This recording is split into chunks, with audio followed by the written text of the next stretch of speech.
கர்த்தருடைய பரிசுத்த நாமத்திற்கு மகிமை உண்டாகட்டும். இந்த நாளிலும் கர்த்தர் நமக்கு தரக்கூடிய நல்வார்த்தை எபேசியர் 5வது அதிகாரம் 14வது வசனம். தூங்குகிற நீ விழித்து மரித்தோரை விட்டு எழுந்திரு, அப்பொழுது கிறிஸ்து உன்னை பிரகாசிப்பார் என்று சொல்லியிருக்கிறார். பிரியமானவர்களே, இந்த வசனத்தில் தூங்குகிற நீ விழித்து என்று சொல்லப்பட்டதின் அர்த்தம் காலையில் நாம் கண் விழிப்பதை குறித்து அல்ல, ஆவிக்குரிய விழிப்பு.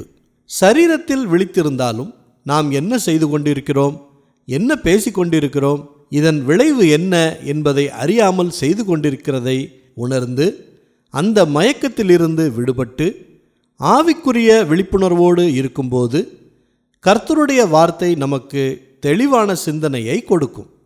அதை தியானித்து நம் வாழ்வில் செயல்படுத்தும்போது கர்த்தர் நம் வாழ்வை பிரகாசமாய் மாற்றுவார். ஜெபிப்போமா.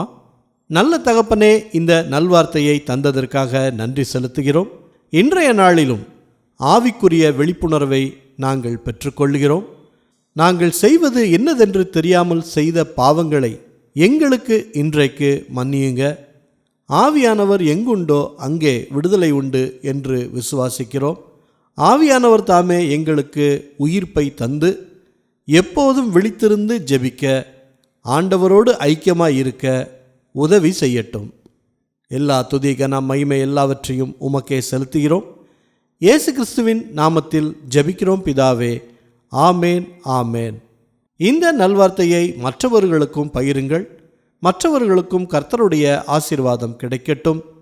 கர்த்தர் உங்களை அளவில்லாமல் ஆசீர்வதிப்பாராக.